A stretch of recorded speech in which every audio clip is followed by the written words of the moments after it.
Buen día, amigos y amigas del Observatorio de PIA, Peronismo para la Inteligencia Artificial y Movimiento Gallos y Gallinas. Bueno, hoy domingo de mayo, que siempre en mayo en la Argentina son meses patrióticos por muchos datos en la historia, muchos hechos en la historia.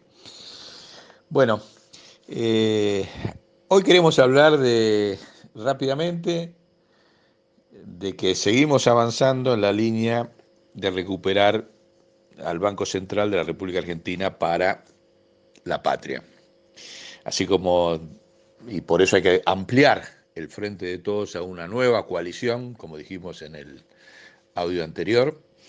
Y esta semana se ha dado otro paso muy importante, que ha sido la publicación que hizo el Banco Central sobre quiénes son los fugadores y los que nos han robado durante la época macrista el capital al exterior. Sabemos, aunque no tenemos los datos, que son los mismos de siempre. Ya van a aparecer los datos con el tiempo, exactos, con nombre y apellido, pero sabemos que son los mismos de siempre. Ahora bien, ¿qué es lo importante de ese informe? Que hay que politizarlo, hay que meterlo en la sociedad.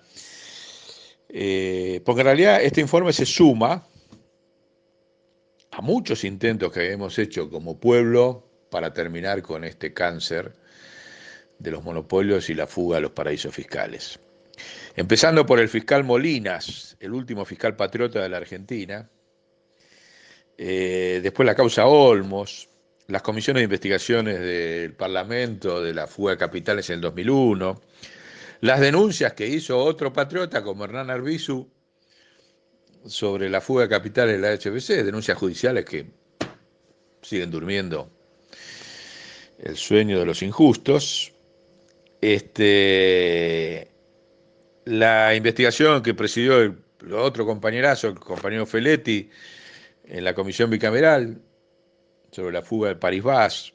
O sea, hay muchos. Este documento del Banco Central se suma a ese conjunto de iniciativas que todas quedaron en la nada. Vamos a ser realistas. ¿Eh? Para que no se reitere la historia de que queden en la nada, me remito y voy a leer completo las palabras del fiscal Molinas cuando hizo su presentación, justamente sobre el informe de cuenta de regulación monetaria a base, y las palabras y el informe que había presentado el presidente del Banco Central de entonces.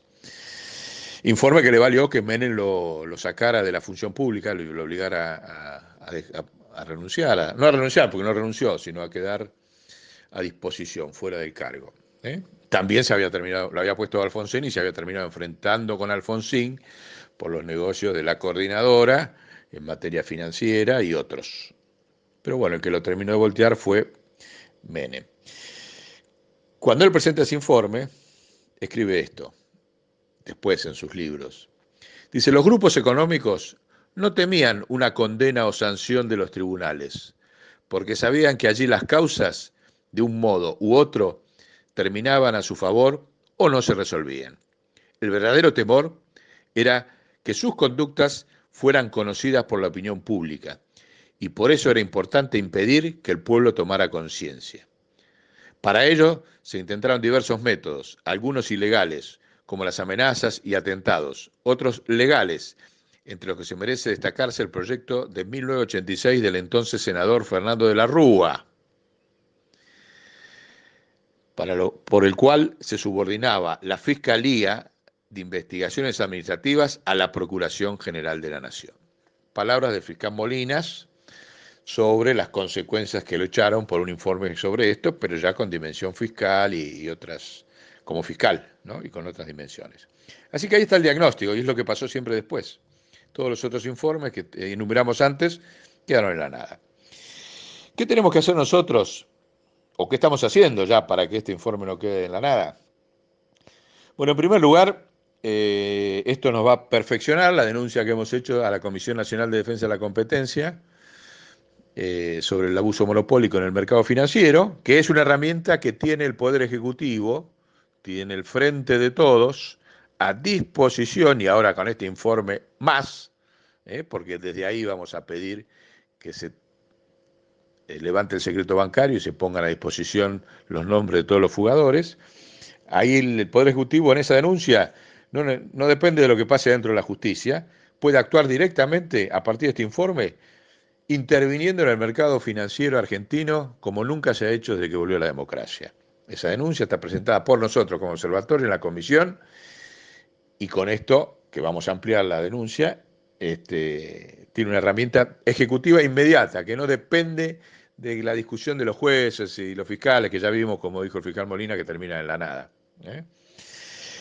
Aún así hay que intentarlo, la vía judicial, ahora vamos a hablar al respecto. El otro camino que hay que hacer, porque todos dicen, bueno, pero todo tenía un marco legal, porque no es criminal, el derecho penal, bueno, todo eso ya sabemos que lo ganan ellos. Ahora, hay que iniciar un camino que no se inició nunca en términos judiciales y que no tiene absolutamente nada que ver con lo penal, porque lo penal lo manejan ellos y lo van a seguir manejando ellos, hasta tanto la Corte Suprema sea de la Argentina, que significa llevarla a 20 miembros. Mientras tanto, olvidémonos de que los caminos judiciales son largos y en esa largura ellos operan en otros terrenos y perdemos. Ahora, lo que nunca actuamos es sobre los daños y perjuicios que provocó al pueblo argentino y al Estado Nacional por baja de recaudación impositiva la fuga de capitales.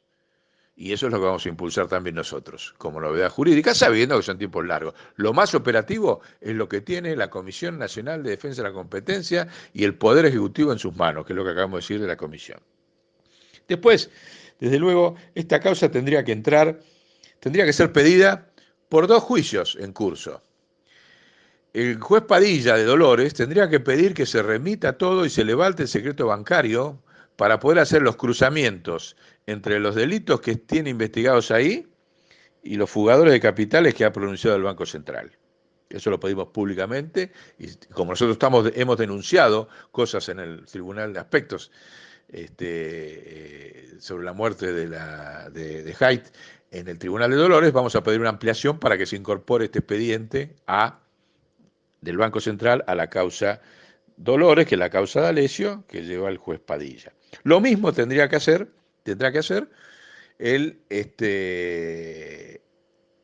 juez Rafecas, que tiene la denuncia que ha presentado el Frente de Todos de la mesa judicial macrista, donde también vamos a hacer una presentación ahí ahora contra la ex diputada Carrió, sobre sus actuaciones en términos electorales en la provincia de Buenos Aires y la mesa judicial. Pero esa mesa también, esa causa ahí también tendría que pedir Rafecas, antes de ser elevado a procurador, que se levante el secreto bancario y que ese informe se incorpore a esa mesa, porque desde ahí sabemos perfectamente que se intentó robarle las empresas a un montón de empresarios, entre otras muchas cosas de lawfare de persecución política. Así que creemos que ahí se podría ganar mucho tiempo si el informe del Banco Central, con los números de quiz relevados por pedido judicial, de que el secreto bancario se incorpore a esas 2 causas. Desde luego, hay que adecuar la ley del impuesto que se está planteando a los ricos. Acá hay que poner un impuesto permanente a los que fugaron, no por única vez. Ahora tenemos el detalle. Entonces, ese proyecto de ley que está en el Congreso hay que adecuarlo al informe del Banco Central, determinando un impuesto permanente todos los años por el daño vinculado hasta que se determine el daño que se ha producido en términos de recaudación fiscal a todas las empresas fugadoras. Y desde luego, me parece que esto hay que encarnarlo en la sociedad, hay que meterlo en todos los movimientos sindicales, movimientos sociales, movimientos políticos, hay que hablar con nombre y apellido, quiénes son los responsables. Y yo creo que la conducción de la CGT tendría que tener a esta altura un poco de vergüenza y renunciar. Sí, renunciar. Porque acaban de firmar una baja salarial con todos los grupos, más allá de lo de las pymes, que es otra discusión, con todos los grupos que acaban de fugar el capital. O sea, esta conducción de la CGT, que avaló a Macri, que lo puso a Macri, que lo avaló, que lo sostuvo, porque yo estuve personalmente en el Congreso Confederal, donde el señor Daer suspendió, dijo, nuestra función es que Macri termine su mandato y acá no se discute otra cosa. Octubre de 2016, cuando las bases querían poner a la CGT al frente de la resistencia al macrismo, yo lo escuché a los gordes, esto no me lo contaron, ahí. Una hora pararon el debate, dijeron, nuestra función es que Macri termine. Entonces, y ahora la función ha sido bajar los sueldos. Entonces me parece que lo mínimo que hay que hacer, tendrían que hacer por dignidad, por historia del movimiento obrero, es renunciar y que se elija una nueva conducción en la CGT. Eso es imperioso, urgente y hay que empezar a movilizarse para lograrlo. ¿Sí? Porque es un papelón que hayan firmado, no un papelón, una traición, que hayan firmado una reducción salarial con los que acaba el Banco Central de informar que son los fugadores de capitales. Así que bueno, estamos muy contentos con este otro paso, creemos que el proceso es irreversible, se firme lo que se firme con la deuda externa, no se va a poder cumplir, así que no nos preocupa en absoluto ese aspecto, eh, pero justamente como no se va a poder cumplir y vamos al default, hay que fortalecer el Banco Central porque va a ser la principal institución de defensa frente a la agresión extranjera, que ahora se va a venir con todo, porque cuando ellos publican, cuando nosotros le publicamos quiénes son los fugadores de capitales, los muchachos van a contraatacar seguro y nos vamos a poder defender desde una sola fortificación que es el Banco Central. Así que hay que prepararse, politizarlo, salir, ampliar el frente. Tendría que estar haciendo una convocatoria ya Alberto y Cristina, como decimos nosotros, a los movimientos ambientalistas con su fuerza, a otras fuerzas políticas, a otra dinámica social, a las pymes organizados. Y bueno, este plan de acción obviamente pasa, que hemos enunciado aquí, forma parte del Plan Revolucionario de Operaciones Mariano Moreno, siglo XXI, así que es un anticipo del domingo. Bueno, un abrazo y saludos a todas las compañeras y compañeros.